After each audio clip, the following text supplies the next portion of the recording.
My name is Isabella Torres, and I'm 32 years old. 3 weeks before Thanksgiving, my mother called to tell me I wasn't invited to our family dinner because my sister's wealthy boyfriend would be embarrassed by my blue-collar job. A kindergarten teacher, she said, as if the words tasted bitter. Sophia needs to make the right impression. What they didn't know, what none of them knew, was the truth about who I really was. 5 days after that dinner, they showed up at my door, faces pale, demanding answers. The boyfriend? He'd discovered something that changed everything. And my sister's perfect world? It was about to crumble in front of 500 witnesses.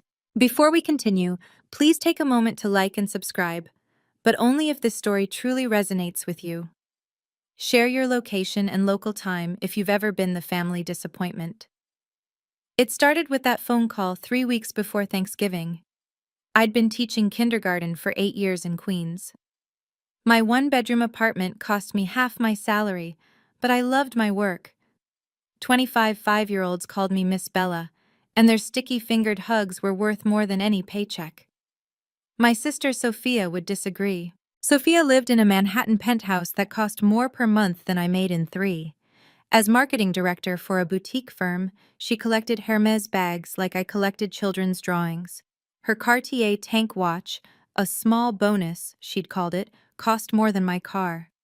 Our mother's Facebook featured Sophia exclusively. My daughter just closed another $1 million deal. Or, Sophia's presentation to the board was brilliant. I appeared in exactly 3 photos over the past 5 years, always in the background.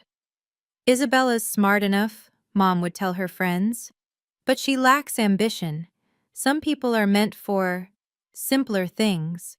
The family hierarchy was established early. Sophia got the master bedroom in our childhood home. I got the converted attic. Sophia's achievements covered the refrigerator.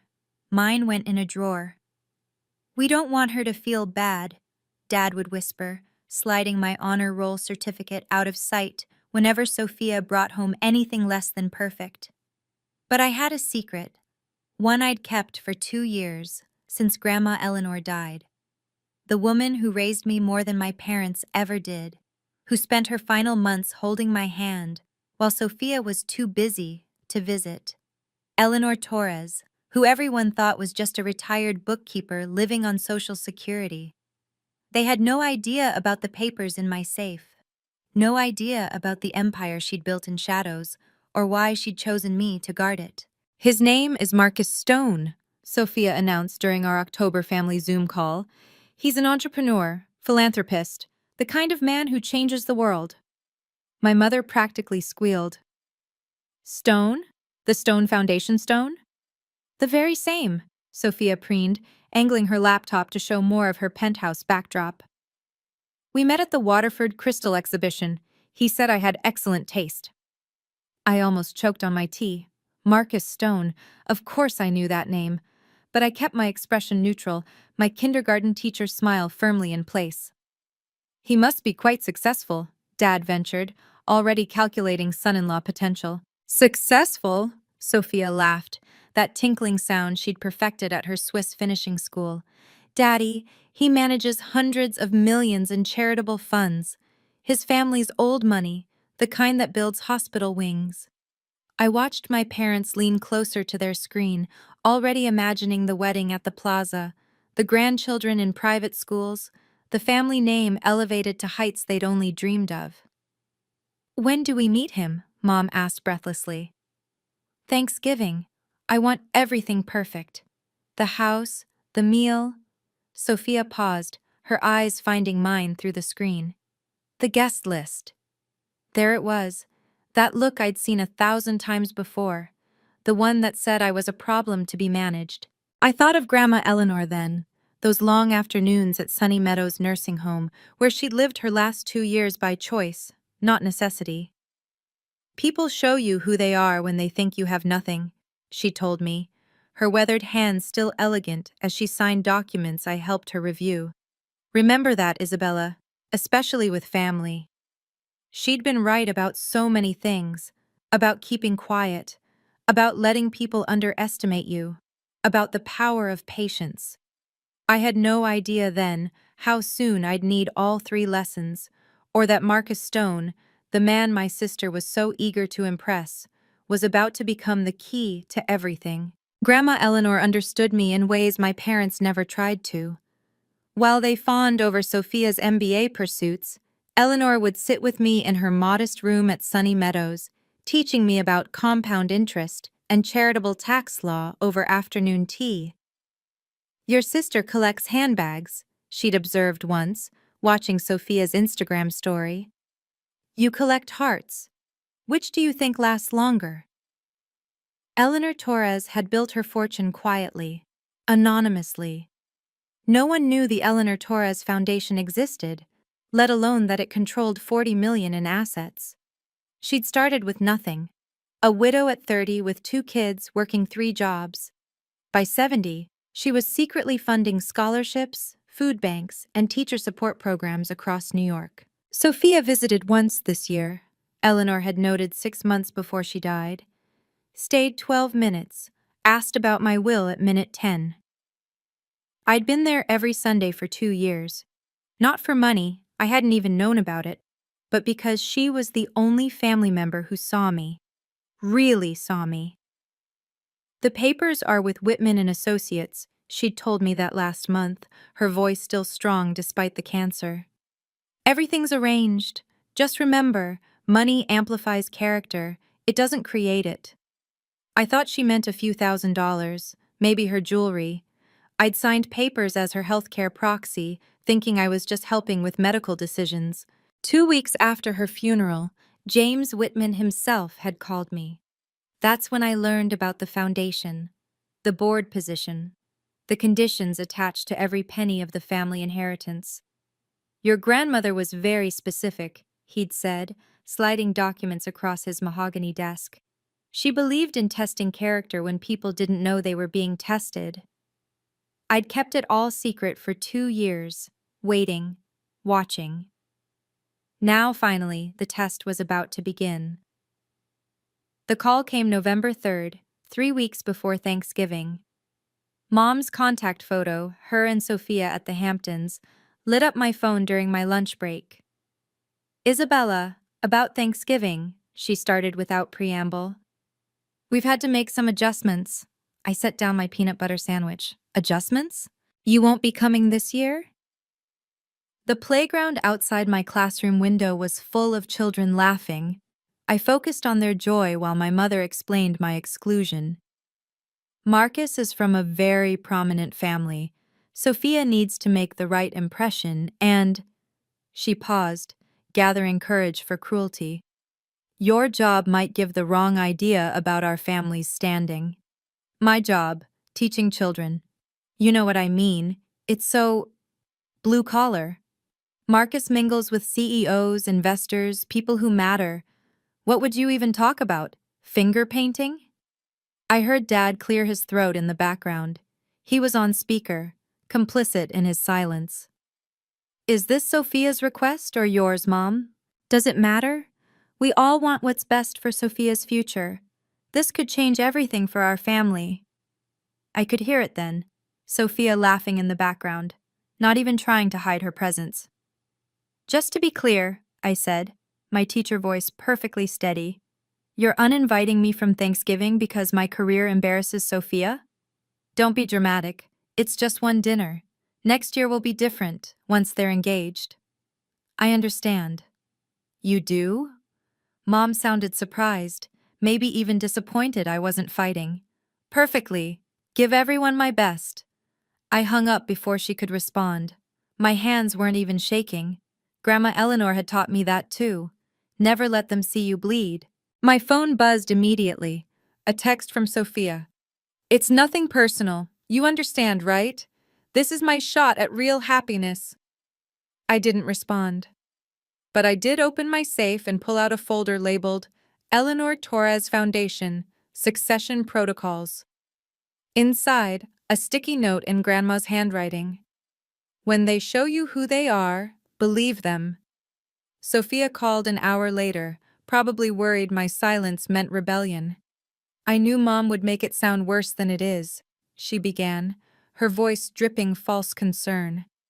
But Isabella, be realistic. You make $40,000 a year teaching snot-nosed kids. Marcus's watch costs more than that. I'm aware of income disparities, Sophia. Are you? Because sometimes I wonder if you understand the real world. The world I'm entering, Marcus's world. It's all about connections, influence, power.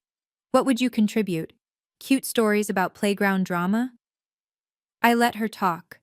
Sometimes the best teaching tool is silence. His circle includes Fortune 500 CEOs, ambassadors, people who vacation with senators.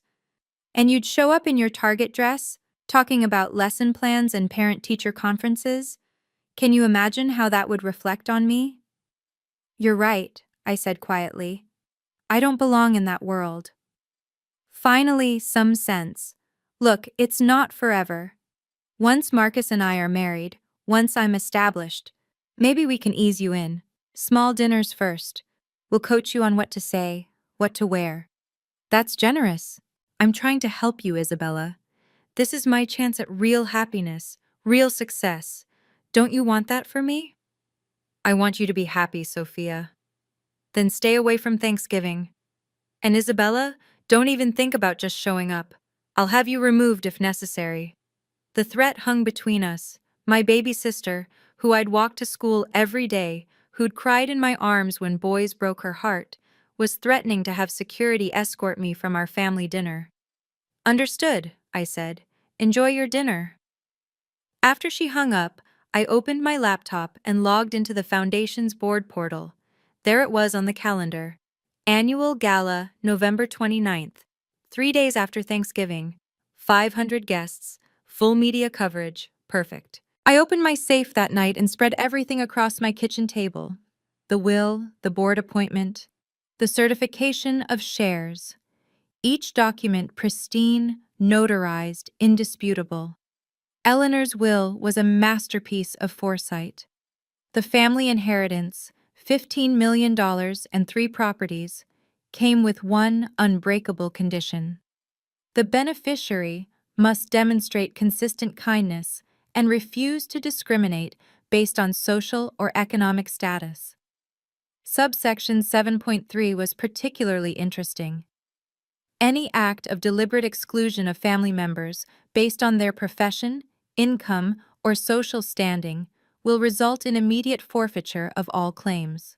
Eleanor had even included examples, such as but not limited to, refusing family invitation due to embarrassment over their honest work. My phone buzzed. An email from James Whitman. Ms. Torres, confirming your attendance at the gala? The board is eager to formally introduce you. I typed back. I'll be there. Please ensure media coverage includes the Foundation's history segment. Of course. Your grandmother's video message will play after your introduction. Video message? I'd almost forgotten. Eleanor had recorded it 6 months before she died, for the right moment, she'd said. I pulled up the Foundation's website, looking at the Board of Directors page. There I was, listed as Chairman of the Board, my photo notably absent at my request. Below my name, appointed by founder Eleanor Torres, 2023. Marcus Stone would know exactly who I was the moment he did his due diligence, if he hadn't already. I thought about calling Sophia, warning her. Then I remembered her words. Don't even think about showing up. Fine, I wouldn't show up to Thanksgiving. But the gala? That was business. I sent one more email, this time to the Foundation's event coordinator. Please add 5 names to the guest list. The Torres family. Send the invitations directly to me. I'll handle delivery personally. My grandmother always said revenge was beneath us. But justice? Justice was everything. If you've ever been excluded by family who thought you weren't good enough, leave a comment. Your story matters, and don't forget to subscribe. The twist coming next will change everything. Thanksgiving arrived gray and drizzling. I ordered Chinese food from Mr. Liu's, orange chicken and lo mein for one. My phone stayed silent until 2 in the afternoon when Sophia's Instagram story appeared. The dining room at my parents' house had been transformed. Crystal glasses I'd never seen, new china with gold edges, fresh orchids as centerpieces. Sophia posed with Marcus, her hand strategically placed to show a diamond tennis bracelet I assumed was new. "Perfect family dinner with my love," her caption read. "Grateful for family who understand what really matters. Hashtag blessed future stones." Marcus looked uncomfortable in the photos.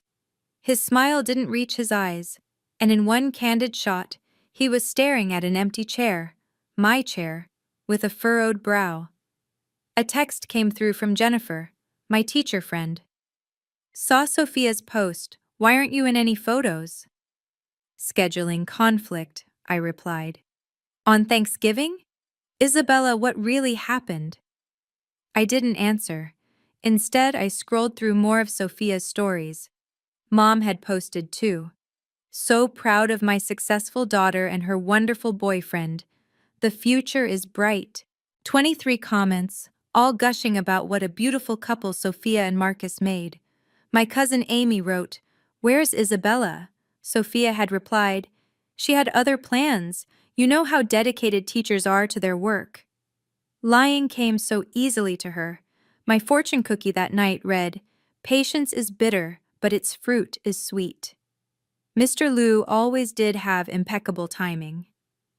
I folded the fortune and tucked it into my wallet, next to the gala invitation I'd be hand-delivering soon. 3 days. 72 hours until everything changed. My phone buzzed once more. An unknown number. I almost didn't answer, but something made me swipe. "Isabella Torres?" The voice was professional, careful. "Yes? This is Marcus Stone. We need to talk." I didn't have to wait long for the conversation with Marcus to bear fruit. 5 days after Thanksgiving, at 7 in the morning, someone pounded on my apartment door like they were trying to wake the dead. Through the peephole, I saw my parents. Mom's usually perfect hair was disheveled. Dad's face was red, either from anger or the 3 flights of stairs. I opened the door in my teaching clothes, khakis and a cardigan with alphabet buttons. "Good morning." "What did you do?" Mom pushed past me without invitation. "What did you say to Marcus?" "I haven't spoken to Marcus." Not a lie. He'd done all the talking during our brief call. "Don't play dumb." Dad slammed the door behind him. "He broke up with Sophia yesterday at brunch in public." I poured myself coffee, noting neither parent had ever visited my apartment before. It took a family crisis to get them here. That must be upsetting for her. "Upsetting?" Mom's voice climbed octaves. "He walked into the foundation office and saw your portrait. Your portrait, Isabella, as chairman of the board." Ah, so that's how he'd found out. "Why didn't you tell us?" Dad demanded. "How could you hide something like this? The same way you hid uninviting me to Thanksgiving?" "That's different," Mom started. "Is it? You didn't want me there because my job embarrassed Sophia. Because I'm too blue-collar for her rich boyfriend. Your words, Mom." "Sophia's devastated. She says you sabotaged her on purpose." "I did nothing. Marcus discovered the truth on his own." "Fix this," Dad ordered, using his bank VP voice. "Call Marcus. Tell him you'll resign, whatever it takes." "No." "No?" Mom's face went pale. "Your sister's happiness meant more to you than my dignity. I understand, but I won't lie or resign to fix what Sophia broke herself." "You want to know the whole truth?" I set down my coffee. "Come to the foundation gala tomorrow night. Everything will be explained." "What gala?" I handed them the embossed invitations I'd been saving. "The Eleanor Torres Foundation Annual Gala. Black tie, 8 o'clock. The Ritz-Carlton." Mom stared at the invitation, at Grandma's name in elegant script. "Mother's Foundation? Bring Sophia, she'll want to hear this." They left clutching those invitations like lifelines or maybe grenades. The family assault began within hours. Sophia arrived at my school during afternoon pickup, mascara streaking her cheeks despite her waterproof claims. "How could you?" she wailed, not caring that parents were staring. "You've always been jealous of me." "Sophia, I'm working." I guided my last student to her mother, maintaining my professional smile. "You poisoned him against me, told him lies." "I've never spoken to Marcus about you." "Liar." "He said he can't be with someone who's ashamed of their own family. Where would he get that idea?" "From you," I thought, but didn't say. Mom called while Sophia was still ranting. "Your father and I have discussed this. You need to step down from whatever position you have. Sophia deserves this chance at happiness. And I deserve to spend Thanksgiving with my family." "That's petty, Isabella. We're talking about Sophia's entire future." "No, we're talking about consequences." Dad took the phone. "Be reasonable. Sophia has worked hard for her success. And I haven't? Teaching kindergarten isn't the same as—" I hung up. Sophia grabbed my arm. "I'll contest the will. I'll prove you manipulated Grandma." "With what evidence?" "She had dementia. She had cancer. Her mind was perfect until the end. Every document was witnessed by medical professionals. You turned her against me. You visited her once in 2 years, Sophia, for 12 minutes. Her face crumbled then, real tears finally flowing. For a moment, I saw my little sister, the one who used to crawl into my bed during thunderstorms. "Please," she whispered. "I love him." "Then you should have been honest with him." "I'll do anything. Come to the gala tomorrow. Listen to what Grandma had to say. Then we'll see." She left without another word, but I knew she'd be there. The possibility of salvaging her fortune would ensure it. Marcus called that evening. I recognized his voice immediately, measured, thoughtful, nothing like the entitled air Sophia had described. "Ms. Torres, I apologize for the ambush. I needed to understand who you really were." "And?" "Your staff speaks highly of you.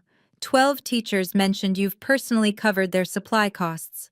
The principal says you volunteer every weekend for the breakfast program." "That's my job." "No, that's your character. Which makes me wonder why Sophia told me you were unemployed, living off family money."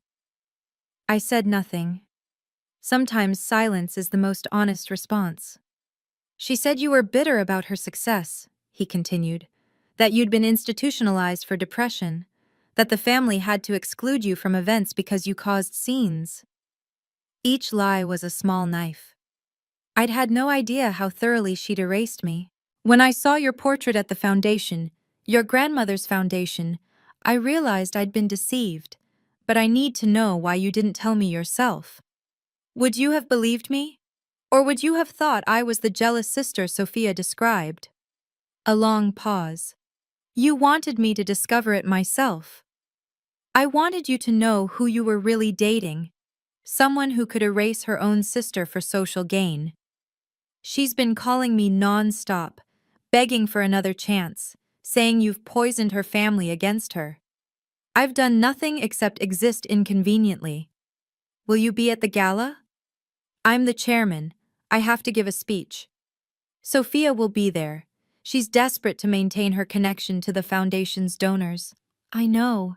This will destroy her professionally." "No, Mr. Stone, she destroyed herself. I'm just refusing to hide it anymore." He was quiet for a moment. "Your grandmother must have been remarkable." "She was, and she believed in accountability." "I'll see you tomorrow night, Ms. Torres." "Marcus, bring your board members. They should hear this too." After he hung up, I pulled out my speech notes. 24 hours until truth met consequences. At midnight, my doorbell rang. Through the peephole, Sophia stood in designer sweats, her face puffy but determined. "We need to talk," she said when I opened the door. I let her in. She'd never visited before, and I watched her take in my modest space, the teaching awards on the walls, the student artwork, the photos of Grandma Eleanor and me. "Nice place," she said, her tone suggesting otherwise. "Very you." "What do you want, Sophia?" Her demeanor shifted, tears evaporating. "I know about the inheritance." "What inheritance?" "Don't play dumb. 15 million, the properties. It's all in the will, isn't it? How would you know that? I have friends at Whitman and Associates. Illegal, but unsurprising. And? I'm the rightful heir. I'm the one who represents this family professionally. I'm the one who needs it. For what? More Hermes bags? For my life. Do you understand what circles I move in? The people I have to keep up with? You wouldn't understand. You're happy being nobody. I'm happy being myself. God, you're sanctimonious. She stood, pacing, just like Grandma, always judging me for wanting more. She never judged you, Sophia. She just saw you. What's that supposed to mean? Come to the gala. You'll understand. I'll contest the will. I'll say you exerted undue influence. Try it. She stepped closer, her voice dropping. Or we could make a deal. You resign from the foundation, support my claim to the inheritance, and I'll make sure you're taken care of. $1 million. Tax-free. No. 2 million. Sophia, there's something you should know. Grandma left a video message for the gala. Her face went white.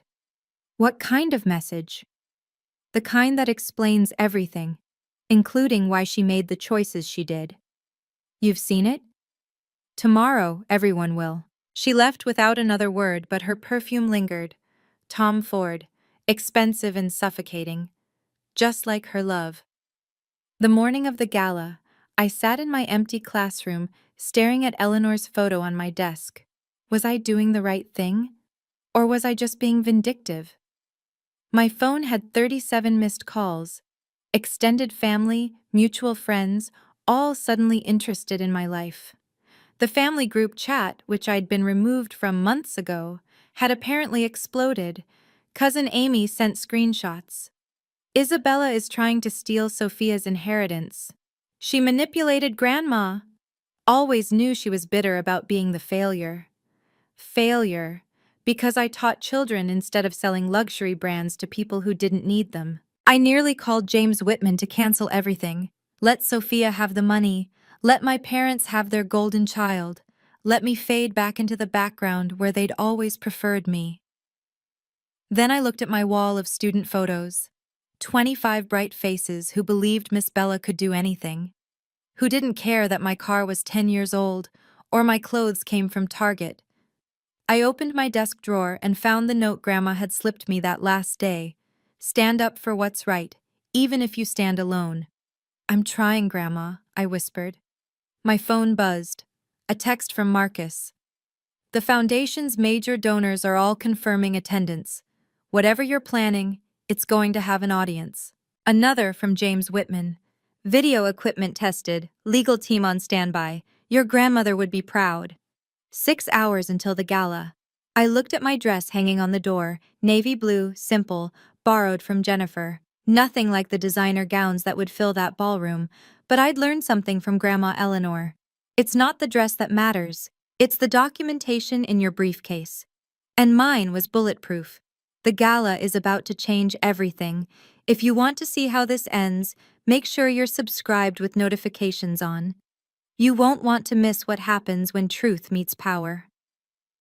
3 hours before the gala, I met James Whitman at his office. The conference table was covered in documents, each one tagged and numbered. Your grandmother was meticulous, he said, adjusting his wire-rimmed glasses. Every contingency covered, every loophole closed. She knew this would happen? She suspected. Your sister's behavior patterns were consistent. He pulled out a tablet. The video message is cued. She recorded it 6 months before she passed in front of 3 witnesses, myself, Dr. Patterson, and Judge Reynolds. All verifying her mental capacity?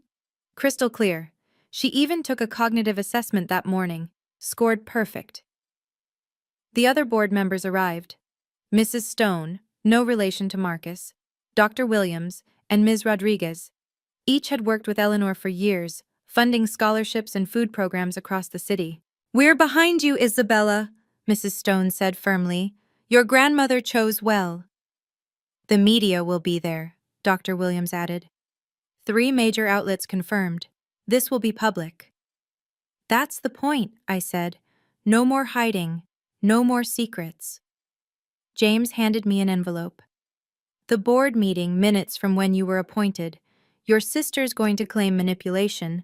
This proves the board voted unanimously. Based on what? Your grandmother's recommendation, but also your own work. Did you know she had you investigated? Every volunteer hour, every dollar you spent on students, every weekend at the food bank. It's all documented. I hadn't known. Even in death, Eleanor was still teaching me about preparation. One more thing, James said, pulling out a sealed folder. If Sophia challenges the will, this gets opened. Your grandmother called it the nuclear option. What's in it? I don't know. She sealed it herself, but she said it would end any contest immediately. I tucked it into my briefcase, hoping I'd never need it. My phone buzzed. Sophia.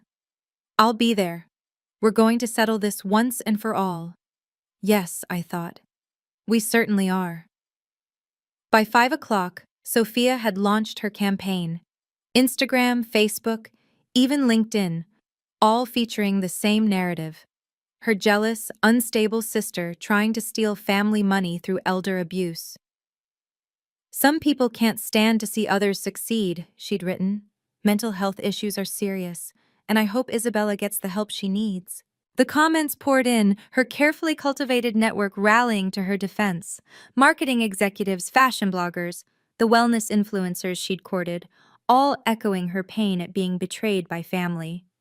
Mom called, furious. What have you done? Sophia's reputation is everything to her. And my dignity meant nothing to you. Stop this vendetta. Call off whatever you're planning. Come to the gala, Mom. 8 o'clock. Sophia says you're going to humiliate her. No, I'm going to tell the truth. Dad took the phone. Isabella, be reasonable. We're a family. Are we? Because families don't uninvite each other from holidays for being too poor. Silence. Then, that was a mistake. We see that now. Only because I have something Sophia wants. I hung up and turned off my phone. The noise didn't matter anymore. Jennifer arrived with my dress and makeup bag. You sure about this? They excluded me for being a teacher. Called my job embarrassing.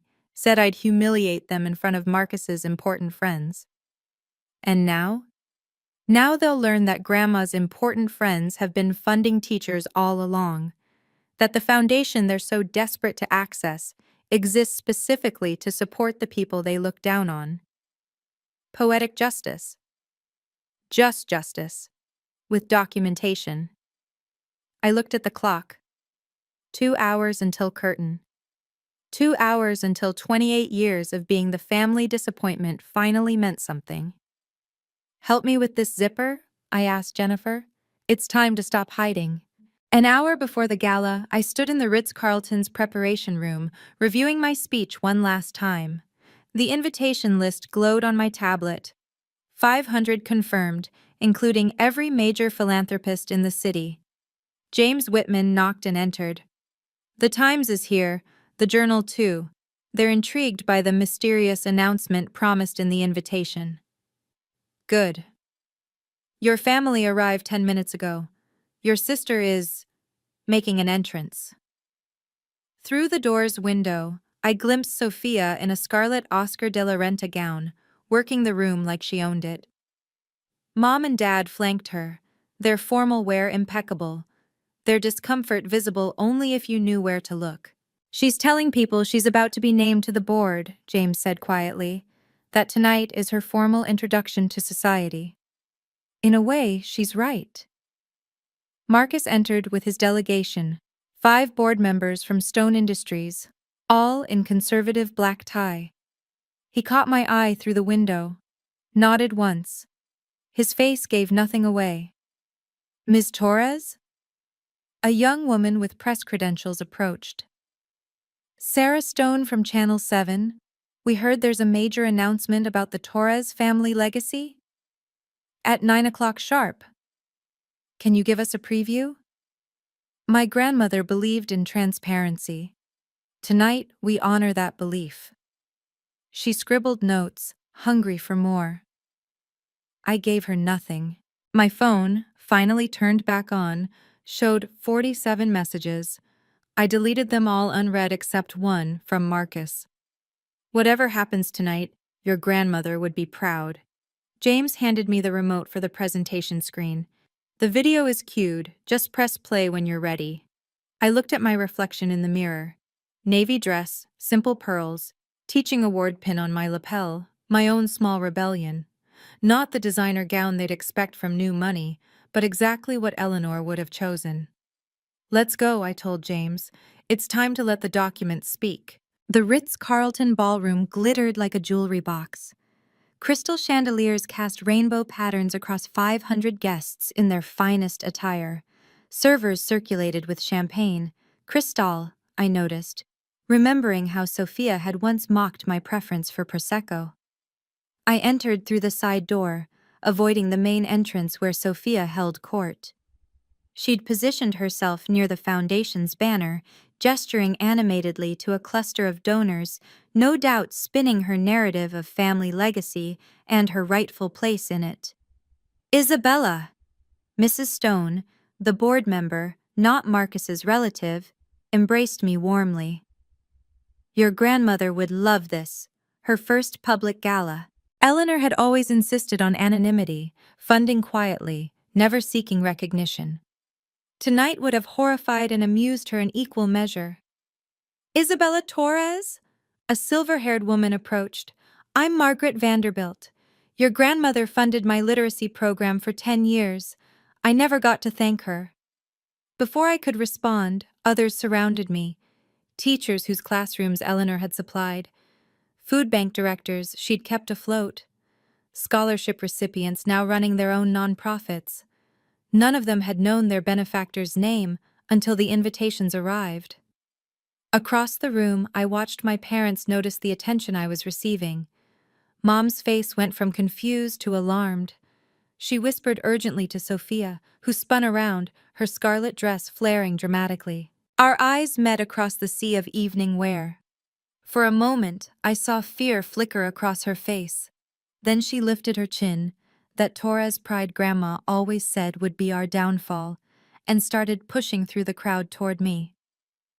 Ladies and gentlemen, the MC announced, dinner is served. Please find your seats. I'd arranged the seating myself. Sophia at table 1, naturally, right in front of the podium, with perfect view of the presentation screen. Mom and Dad beside her. Marcus at table 2 with his board. The press scattered strategically throughout. As I took my seat at the head table, I felt the weight of 500 curious gazes.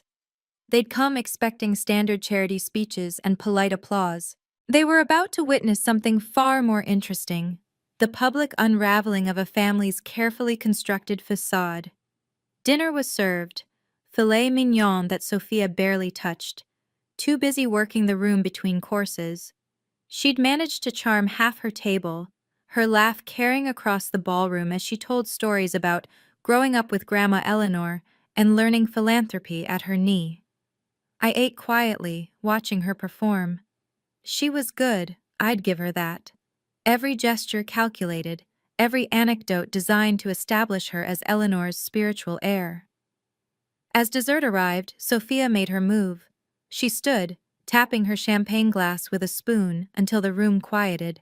I'm sorry to interrupt, she said, her voice carrying perfectly, all those presentation skills on display. But I simply can't wait any longer to share something wonderful. The MC looked confused, checking his program. This wasn't scheduled. As many of you know, I'm Sophia Torres, Eleanor Torres's granddaughter. She paused for effect. And I'm thrilled to announce that I'll be taking a leadership role in the foundation, working alongside my dear friend Marcus Stone to expand our mission. Marcus stood abruptly. Sophia, that's not... Oh, Marcus, always so modest, she laughed, that tinkling sound that probably charmed boardrooms. Everyone, Marcus and I have been planning incredible initiatives. The future of the Eleanor Torres Foundation will be discussed by its actual board, Marcus said firmly. And we're not together, Sophia. I made that clear. The room buzzed. Cameras that had been discreetly recording suddenly became obvious, reporters leaning forward. Sophia's composure cracked. "This is just a misunderstanding. My sister—" She pointed at me, her manicured fingers shaking. "She's manipulated everyone. She's not who you think she is." "Security?" James Whitman said quietly into his phone. "No," Sophia's voice rose. "You need to know the truth. Isabella is a nobody, a kindergarten teacher who makes nothing, contributes nothing. She tricked our grandmother, isolated her, stole—" Two security guards approached, but I stood, raising my hand. "Let her finish." The room went silent. "Go ahead, Sophia," I said, my teacher voice calm and clear. "Tell everyone exactly what you think of me, and my job. Don't hold back." She took the bait, of course. She always did. "You're an embarrassment," she spat. 40,000 a year, driving that ancient Honda, shopping at Target. You're everything our family isn't supposed to be." "And what," I asked quietly, "is our family supposed to be?" I walked to the podium with measured steps, my borrowed heels clicking against marble. 500 faces turned to follow my movement. The cameras tracked me. Sophia stood frozen at her table, her scarlet dress now looking more like a warning flag than high fashion. "Thank you, Sophia," I said into the microphone. "That was perfect timing." I clicked the remote. The foundation's logo appeared on the massive screen behind me. "Good evening. I'm Isabella Torres, chairman of the board of the Eleanor Torres Foundation. For those who don't know me, which is most of you, I teach kindergarten at PS 47 in Queens." A murmur rippled through the crowd. The contrast between my simple introduction and Sophia's grandiose claims couldn't have been starker. My grandmother, Eleanor Torres, built this foundation over 40 years. She worked 3 jobs as a young widow, invested every spare penny, and quietly accumulated enough wealth to change thousands of lives. She never sought recognition, never wanted galas like this. I clicked again. Photos appeared. Eleanor at food banks, in classrooms, at community centers, always in the background, always anonymous. But tonight, we break that tradition, because Eleanor left us one final lesson about what really matters. Mom grabbed Sophia's arm, trying to pull her down to her seat. Sophia shook her off, her face flushed with rage and champagne. "Before we continue," I said, looking directly at my sister, "I should mention that 3 days ago, I wasn't supposed to be here. I was uninvited from my family's Thanksgiving dinner because my profession would embarrass my sister in front of her boyfriend." Gasps. The cameras swung between Sophia and me. "The boyfriend she mentioned? Marcus Stone, who's here tonight as one of our major donors. Marcus, would you mind confirming what Sophia told you about me?" Marcus stood slowly. "She said Isabella was unemployed, living off family money, that she'd been institutionalized, that the family had to exclude her from events because she was unstable." The room erupted. Sophia screamed something unintelligible. "Now," I said, clicking the remote again, "let's hear what Eleanor Torres had to say about all of this." Eleanor's face filled the screen. She sat in James Whitman's office, looking directly at the camera with those sharp eyes that had never missed anything. The timestamp showed 6 months before her death. "If you're watching this," Eleanor's recorded voice filled the ballroom, "then something has happened that requires absolute clarity about my wishes." The room was silent except for the soft whir of cameras. "I am Eleanor Marie Torres, of sound mind and body, as verified by the 3 witnesses present." The camera panned to show James Whitman, Dr. Patterson, and Judge Reynolds. "This recording concerns my estate and the conditions attached to it." I watched my parents' faces drain of color. They'd had no idea this existed. "My estate consists of $15 million in liquid assets, 3 properties in New York, and controlling interest in the Eleanor Torres Foundation. This inheritance comes with one unbreakable condition." Eleanor paused, her eyes seeming to look directly at Sophia.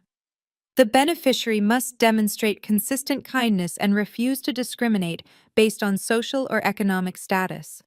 This includes, and I'm being specific here, never excluding family members because of their profession or income level." Sophia stood up, shaking. This is fake. This is— Sit down, Miss Torres, Judge Reynolds said from table 3. I witnessed this recording personally. Eleanor continued.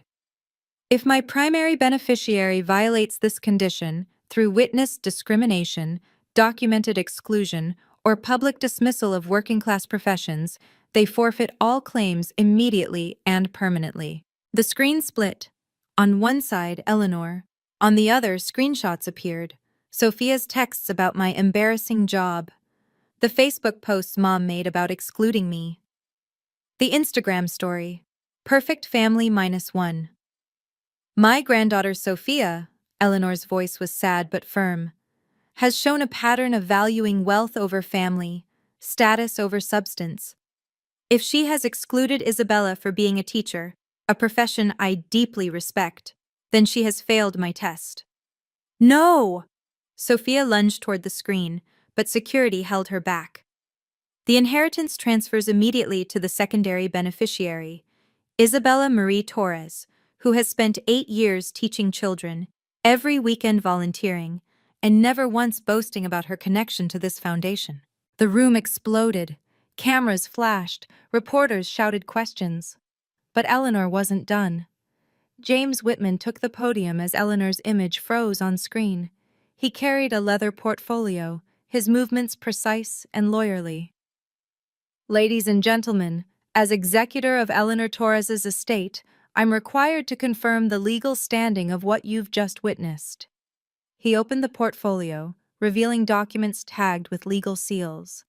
On November 23, 2024, Thanksgiving Day, Sophia Torres sent these messages to her sister. He clicked the remote. The texts appeared, each one time-stamped. Your blue-collar job would embarrass me. Stay away from my real family. You're everything our family shouldn't be. These messages, sent voluntarily and documented through cellular records, constitute clear violation of Section 7.3 of Eleanor Torres's will. Those were private, Sophia shrieked. Posted to Instagram, actually, James corrected, showing the screenshot. Very public. Additionally, we have this email from Mrs. Linda Torres to extended family, explaining that Isabella was excluded from Thanksgiving because her profession wasn't, quote, appropriate for the company they were keeping. Mom stood up, wobbling. We didn't know about the will. Irrelevant. The condition isn't dependent on your knowledge, it's dependent on your character. Dr. Patterson stood from his table. I performed cognitive assessments on Mrs. Torres monthly for her last year. Every score was perfect. She was sharper at 90 than most people at 50. Judge Reynolds added. The will was filed with the court 2 years ago. It's been reviewed by 3 separate legal teams. It's ironclad. James pulled out another document. As of this moment, Sophia Torres has forfeited all claims to the Eleanor Torres estate, the full inheritance, $15 million, the Manhattan brownstone, the Hamptons cottage, the Vermont cabin, and controlling interest in this foundation, transfers to Isabella Torres. He turned to my parents. You were named as potential trustees with an annual stipend of $50,000. However, your participation in the discrimination disqualifies you as well. Dad collapsed into his chair. Mom was crying, mascara streaming. This is theft, Sophia screamed. I'll sue. You'll lose, James said simply. Your own words convicted you. Sophia's meltdown was spectacular, even by her standards. She grabbed a champagne flute and threw it at the screen, where Eleanor's frozen image seemed to watch with disappointment. The glass shattered harmlessly against the projection surface. You planned this! She whirled on me, her designer dress tearing at the seam as she moved. You manipulated her. You turned her against me. I visited her, I said quietly, the microphone catching every word. Every Sunday for 2 years. You came once. I was building my career. I had important things. More important than family? I asked. That's what you told Mom, isn't it? That Marcus and his connections were more important than having your sister at Thanksgiving? You don't understand business. You don't understand anything. You're just a teacher. Just a teacher. I let the words hang. The same profession as Mrs. Davidson here, who Grandma funded for 20 years, Mr. Martinez, whose classroom she supplied, Ms. Washington, whose students she sent to college. I gestured around the room. Half the people here are teachers, social workers, nonprofit directors, the very people you consider beneath you. Marcus stood. Sophia, you told me your family was in finance, that your grandmother was a society matron.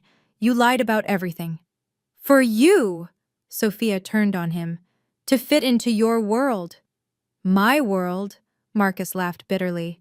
My foundation exclusively funds working-class initiatives. My mother was a seamstress, my father drove a taxi.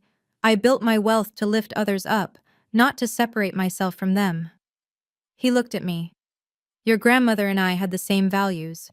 That's why we partnered. Partnership? Sophia's voice cracked. What partnership? The Stone Foundation is cutting all ties with your company, Marcus announced. Effective immediately. We don't work with people who discriminate against the communities we serve. The dominoes fell fast. 3 other major donors at nearby tables stood, announcing they too were severing relationships with Sophia's firm.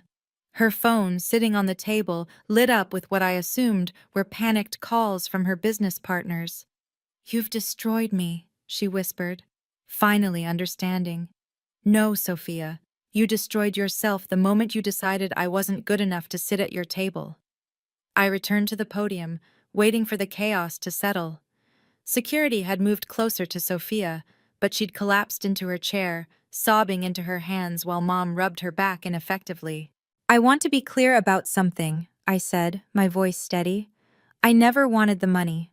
I didn't know about the will's conditions until after Grandma died. I kept quiet because I wanted my family to show me who they really were when they thought I had nothing to offer. I clicked the remote. A new slide appeared. The Eleanor Torres Equal Dignity Initiative. Tonight, I'm announcing that the entire $15 million inheritance will be donated to the foundation.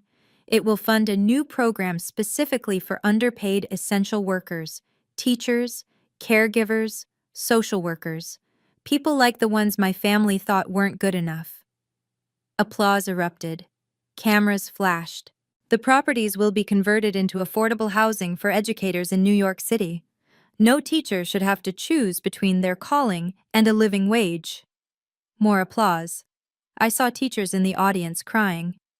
Sophia, I addressed my sister directly. You're not cut off. I'm offering you a position with the foundation. Volunteer position, of course. 20 hours a week, working directly with the communities you've dismissed. You can learn what Grandma knew, that dignity isn't determined by income. You're humiliating me, she hissed. No, I'm offering you redemption. The same chance Grandma gave me every Sunday when she taught me that wealth without compassion is just greed with better accessories. I turned to my parents. The offer extends to you both. Family therapy is non-negotiable if you want any relationship with me going forward. Respect isn't optional anymore. Dad nodded slowly, understanding. Mom was still staring at Sophia like she was seeing her for the first time. One last thing, I said, pulling out the sealed envelope James had given me.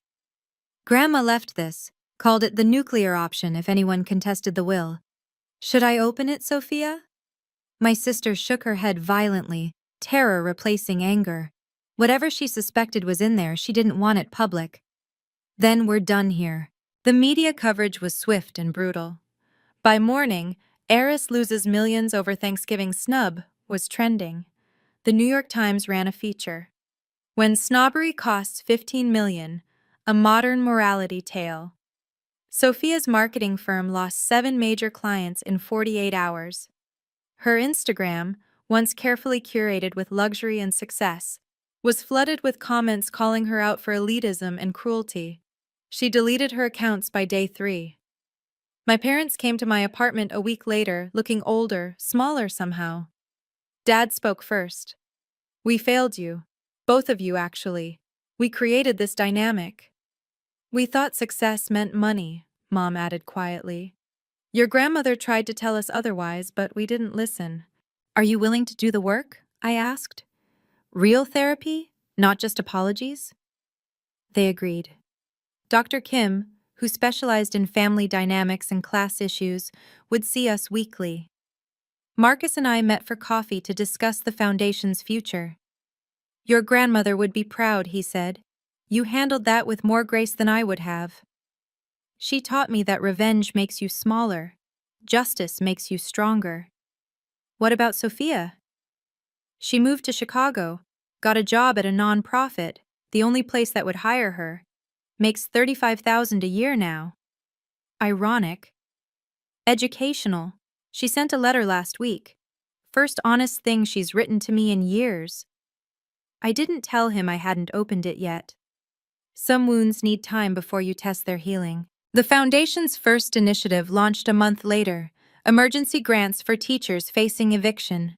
We funded 300 in the first week. Each thank you letter went into a folder labeled Why This Matters, my answer to anyone who questioned the value of blue-collar work. The Times did a follow-up story 6 months later. They photographed me in my kindergarten classroom, surrounded by 5-year-olds during story time. The headline read, "The Billionaire Teacher Who Gave It All Away." But the photo caption was my favorite. Isabella Torres, chairman of the Eleanor Torres Foundation, teaching her students about kindness. Her grandmother's greatest lesson, she says, was that dignity isn't measured in dollars. Sophia saw it. I know because she texted, "Grandma would choose you all over again." She chose both of us, I replied. You just haven't accepted the lesson yet. 6 months after the gala, I still taught kindergarten. My classroom hadn't changed much. Same alphabet posters, same reading corner, same circle time rug. But everything else had transformed. The foundation had distributed $4 million in emergency grants to teachers, funded 50 classroom renovations, and launched a program providing free supplies to any educator who asked. No paperwork, no justification needed. Eleanor would have loved the simplicity. PS 47 received a $2 million grant for infrastructure and resources. My principal cried when I handed her the check. Your grandmother never forgot us, she said. I didn't correct her assumption that Eleanor had planned this. In a way, she had. My parents were in therapy, making slow progress. Mom had stopped mentioning Sophia's past success entirely, focusing instead on small conversations about the present. Dad volunteered at the Foundation's weekend programs, teaching financial literacy to immigrant families. Penance, he called it. Marcus and I became unexpected allies. The Stone Foundation partnered with ours for a nationwide initiative supporting working-class families. We kept it professional, though I sometimes caught him looking at me with something like regret for what might have been if we'd met differently. Time magazine named me Philanthropist of the Year. I wore the same navy dress from the gala to the photo shoot. The interviewer asked why I still taught when I could do bigger things. 25 5-year-olds trust me to teach them to read, I said. There's nothing bigger than that. The article mentioned Sophia once, noting she'd declined to comment. What they didn't know was that she'd started volunteering at a Chicago food bank, 20 hours a week, just like I'd suggested. The director, an old friend of Eleanor's, sent me updates. She's learning, she wrote. Slowly, but she's learning. I kept Eleanor's photo on my desk, next to the crayon drawings and construction paper cards. Sometimes, during quiet moments, I'd tell her about the lives we were changing. You were right, Grandma, I'd whisper. Standing up for what's right is lonely at first, but eventually, the right people stand with you. A year after that Thanksgiving exclusion, I finally opened Sophia's letter. She'd written it in purple ink, the same color she'd used for notes when we were kids, before money and status poisoned everything. Isabella, it began. I used to think Grandma chose wrong, that you'd manipulated her into giving you everything. But I work at a food bank now, making less than you do. And yesterday, a woman cried because we gave her groceries without making her prove she deserved them. I think I finally understand what Grandma saw, what you both saw. That dignity isn't something you earn or buy. It's something you recognize in everyone, or you don't have it yourself. She didn't ask for forgiveness, didn't suggest reconciliation, just acknowledged the truth we'd both always known, but only one of us had accepted. I folded the letter, placed it in Eleanor's folder, the one with all the important documents. Not the legal ones, but the human ones. The thank you notes from teachers, the drawings from students, the photos of families in the houses we'd converted from my inheritance properties. Looking back, I could have handled Thanksgiving differently, could have fought to be included, begged for my place at the table, could have revealed my position earlier, used it as leverage for respect. But Eleanor taught me that respect earned through power isn't respect at all. It's fear dressed in nicer clothes. The family that excluded me for being just a teacher learned that their values were bankruptcy dressed in designer labels. The inheritance they lost was never really about money. It was about understanding that the woman serving your coffee deserves the same dignity as the one buying the coffee shop. Your worth isn't negotiable. It doesn't increase with your salary or decrease with someone's opinion. Stand firm in that knowledge, even if you stand alone. Especially then. Thank you for listening to my story. This is Isabella Torres, reminding you that you are enough, exactly as you are. Your job doesn't define your worth. Your family's opinion doesn't determine your value. And sometimes, the best inheritance you can receive is the knowledge that you don't need anyone else's validation to know your own dignity. Until next time, keep standing tall. Even in a Target dress, especially in a Target dress.